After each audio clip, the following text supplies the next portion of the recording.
Hello friends, हमारे YouTube channel education metre में आप लोग को स्वागत है। तो फ्रेंड्स, आज हम लोग बात करेंगे होली फेस्टिवल पर। होली त्यौहार क्यों मनाई जाती है और होली का देवता किन्हें कहा जाता है और होली मनाने के पीछे का क्या स्टोरी है और होली का त्यौहार किसने शुरू किए थे। तो फ्रेंड्स, आइए स्टार्ट करते हैं बिना देरी किए हुए। और हमारे यूट्यूब चैनल को सब्सक्राइब नहीं किए हैं तो सब्सक्राइब कर लीजिएगा। जानते हैं फ्रेंड्स, पुरानी बात है कि हिरण्यकश्यप नाम का एक राक्षस रहता था। उसके एक पुत्र थे। उस पुत्र का नाम था फ्रेंड्स प्रहलाद। प्रहलाद फ्रेंड्स भगवान विष्णु का उपासक था, परम भक्त था। लेकिन उसका पिता भगवान विष्णु का अपना परम शत्रु मानता था। वह अपने राज्य में किसी को भी ईश्वर का नाम नहीं लेने देता था। और फ्रेंड्स, हिरण्यकश्यप ने देवताओं को कष्ट देना प्रारंभ कर दिया था और इंद्रासन पर भी अपना अधिकार कर लिया और आनंदपूर्वक जीवन व्यतीत करने लगा था।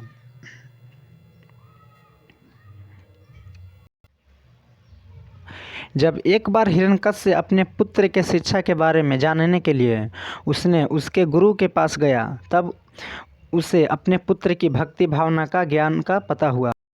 तब से फ्रेंड उसने अपने पुत्र को ईश्वर का नाम लेने से मना किया, परंतु प्रहलाद नहीं माने। तो फ्रेंड्स, ईश्वर भजन से नहीं रोक सका था प्रहलाद को। उसने इस पर क्रोधित होकर उसको सांपों की कोठरी में बंद करवा दिया हिरण्यकश्यप ने। और फिर जब सोचा सांप उसे डंक मारेगा, मर जाएगा, लेकिन फ्रेंड्स उन्होंने मरे नहीं थे क्योंकि सांप ने डंक नहीं मारा। तो फिर उसे ऊंची पहाड़ों पर से गिरवाया फिर भी नहीं प्रहलाद की मृत्यु हुआ। तो फिर हाथी के पैरों से कुचलवाया गया, फिर भी प्रहलाद को मृत्यु नहीं हुआ।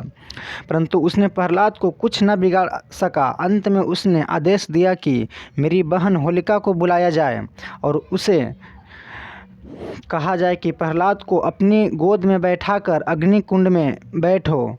और होलिका को, जो हिरण्यकश्यप के बहन थी होलिका, उसको ब्रह्मा भगवान से एक ऐसा वरदान था कि अग्नि उसे नहीं जला सकती है।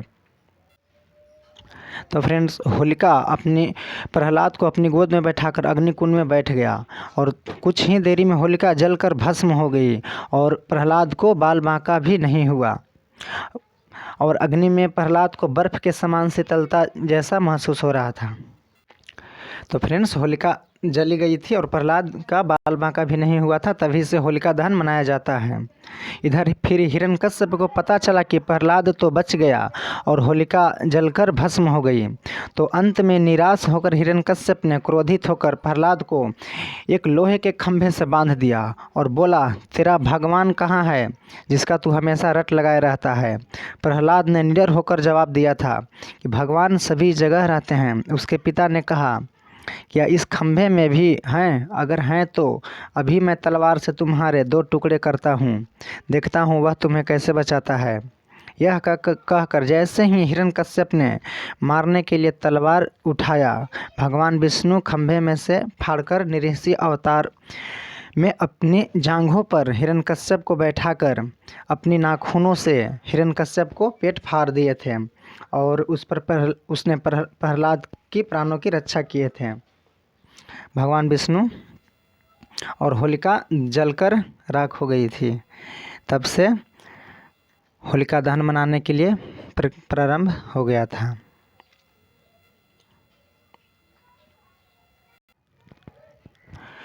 और फ्रेंड्स, होली खेलने का संबंध भगवान श्री कृष्ण और ब्रज की किशोरी राधा रानी से संबंधित है। श्री कृष्ण ने ग्वालों के संग मिलकर होली खेलने की प्रथम शुरुआत किए थे।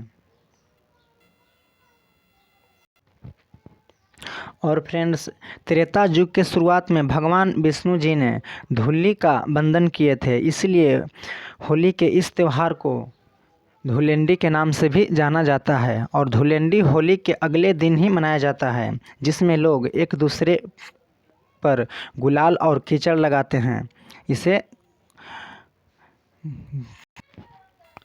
इसे धूल स्नान भी कहते हैं।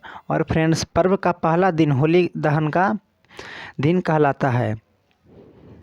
होली का दहन समाज की समस्त बुराइयों के अंत का एक प्रतीक है। बुराइयों पर अच्छाई की विजय का सूचक है।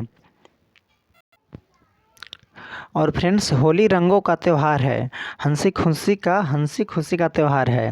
और प्राचीन काल में लोग चंदन और गुलाल से ही होली खेलते थे।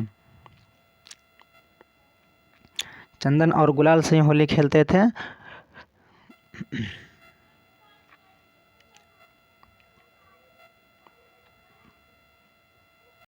और फ्रेंड्स होली एक हिंदू की ही त्यौहार नहीं बल्कि मुस्लिम लोग भी मनाते थे। अकबर के ही समय से अकबर ने भी जोधाबाई से होली खेली थी और जहांगीर ने भी नूरजहाँ से। और शाहजहाँ के ज़माने में भी होली को फ्रेंड्स ईद ए गुलाबी या आब ए पासी या रंगों की बौछार कहा गया था अरबी भाषा में। तो शाहजहाँ के ज़माने से ही फ्रेंड्स होली मनाया जाता है, अकबर के ही टाइम से। तो फ्रेंड्स आज के वीडियो में इतना ही है, मिलते हैं अगले वीडियो में। हमारे यूट्यूब चैनल को सब्सक्राइब कर लीजिएगा। Thank you so much.